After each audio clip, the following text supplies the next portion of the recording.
Fatherhood isn't easy, but in Autismland, it's a journey like no other. Join Mark de Grasse as we explore the highs, lows, and everything in between of raising children on the autism spectrum. With real stories, practical advice, and a touch of humor, we're here to navigate this unique journey together. For dads navigating life on the autism spectrum, you're not alone.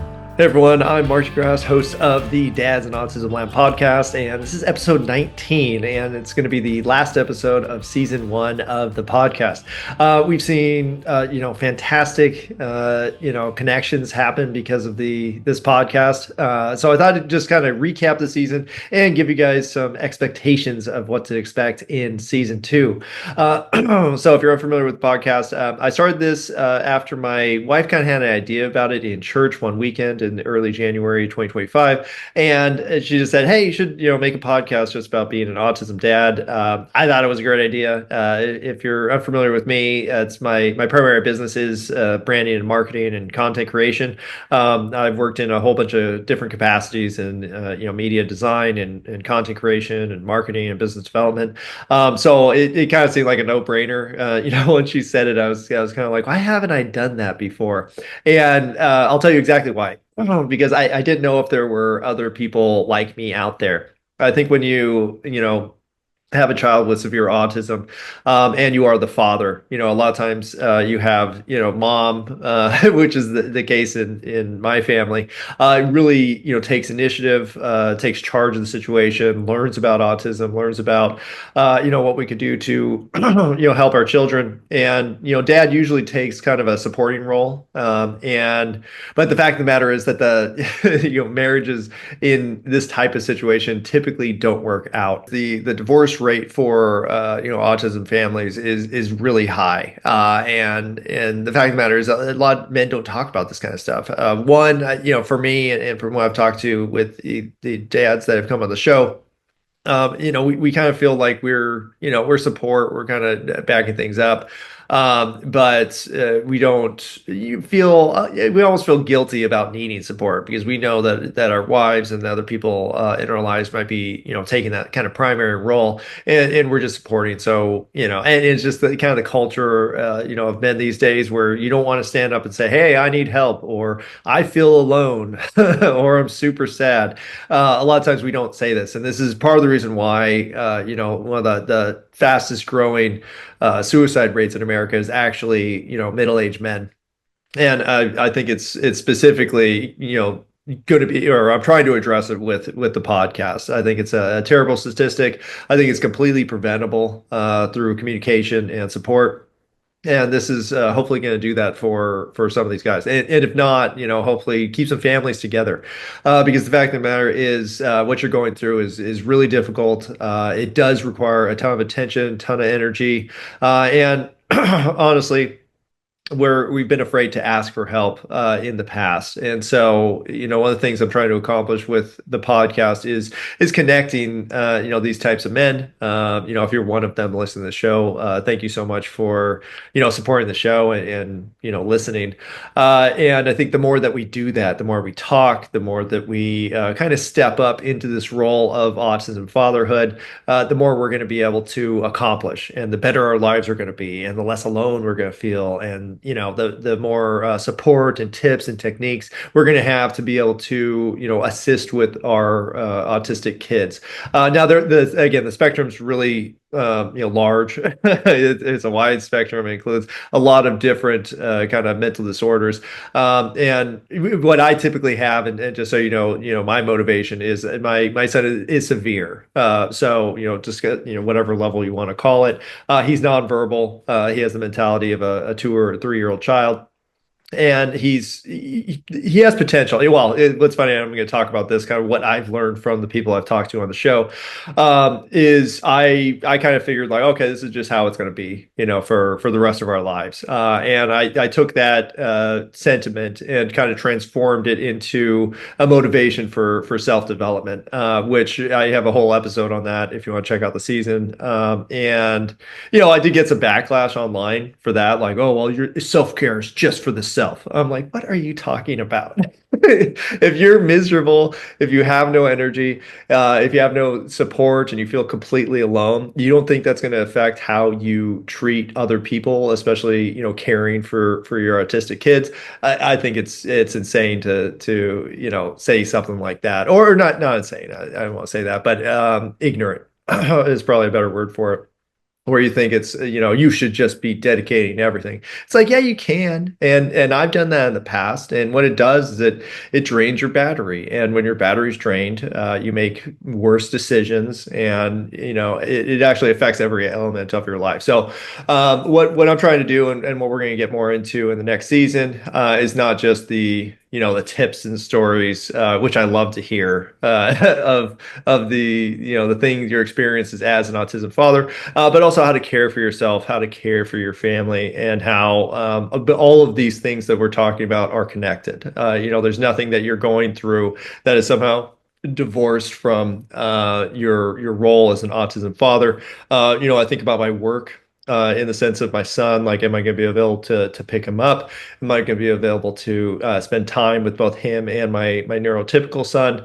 How am I assisting in his development, even if that development is extremely slow? And then what am I gaining from this experience is another thing that I've really started to reflect on, where it's not just like, okay, how much can I give? But also, what is this teaching me as a person? And I'll tell you, for me as a person, my son Damien has taught me about empathy. He's taught me about patience. He's taught me about sympathy and affection, and all these other elements that, again, with the way our culture is or has been, have been discouraged for men. Men, I think the ideal man is supposed to be this quiet, stoic, strong rock, but don't talk. You just have to be like that and be available when you're called to die for your family, or make more money, or do these different things. And I think it's been super harmful, not just for us, the autism fathers, but for the rest of the families, and honestly the rest of society. And the fact that we've never had support has caused a really big detriment and a prevention of the progress that we could be making if we simply stood up and acted together as a community to say, hey, we could support each other. We've all had different experiences, and these experiences could help other men in the same situation. I think one of the first episodes we did with Steve Levine, he talked about how his son, who actually has a similar condition to my son, but is older. I think he's in his 30s, and he had talked about how his son got a job. And for me, I never thought that was possible. I thought, no, he's never going to have a job. That's wishful thinking. And after his conversation, I 100% believe that that's a possibility. And so that's just one example of, hey, not only is your experience potentially more limited than you think it is, but there's a lot more possibilities out there that you could be looking forward to, that you could be building towards, and they could really change your perspective on life. Because for me, once we kind of accepted, the situation and the fact that he is going to live with us ideally is going to live with us forever. Because if you thought, and some people can't, some people do, essentially commit their autistic kids to other homes, and sometimes it's not preventable, where it's, the autistic person isn't able to be handled. And again, I'm talking about severe autism, where maybe maybe it's a single mom, and she has a 6'5", 300-pound unruly autistic person, and they're not able to handle it. And the worst case scenario in a lot of these situations, and I'm not going to give you specific stories, but if you look up online, there's some real tragedies that come from like a girl being left in a room for weeks at a time, essentially starving to death, or a child being disciplined in a school and being locked in a closet for 3 hours and self-harming to the point where he died. These are real situations, and the fact of the matter is, a lot of people don't like to talk about them because they're uncomfortable, and it's you don't want to think that that type of stuff is possible, especially because you relate it back to your child and you think like, oh my gosh, that would destroy me if something like that happened, and so I'm just going to pretend that that's not the situation that I'm in, or that's not a possibility that I could go through. And from personal experience, other than the death stuff, we've gone through a lot of it, so I definitely know what's possible. And again, the fact that we don't talk about it, that we just say like, "Oh no, I'm just going to grin and bear it," is not helpful. You're not being, you are being tough, but you're not being tough in a productive way. Being tough, not complaining about your situation and just buckling down and bearing it. We all have to do that sometimes. But the fact of the matter is, if you try to continue that behavior for decades, it's probably going to be extremely harmful for you. It's going to be extremely harmful for your family, for the community, and ultimately, there's no benefit to it. So, when you're thinking about this, when you're thinking of like, should I stand up and say I need help, or who do I talk to about this? And this is really the crux of the situation where, the more we kind of did the show, the more I kind of realized like this is a real need. And it's a real thing that we all need to step into and start to get involved in. And for me, I actually went to the Autism Advocacy Day here in Texas last week, which is in Austin, and we went and we talked to legislators about these new bills that could affect autism in terms of the minimum wage that's given to caretakers, to discipline policies within schools. There's situations happening where you have, teachers or administrators, and this is nothing against them because a lot of times they aren't trained. Well, that's one of the issues. A lot of times when you have these aides that aren't trained, then it leads to bigger issues for the autistic kids.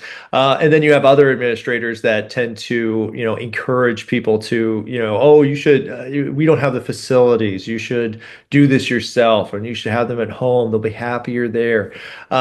If you don't have the education about how this should be handled or what the actual legal requirements are, a lot of people don't realize, but the entire concept of ADA was really to protect handicapped people for whatever reason, because if you say like, okay, the school only needs to help people who fit a certain demographic, then yeah, you can start to eliminate almost anybody. And right now it's autistic kids, but soon it could be just any misbehaving kid.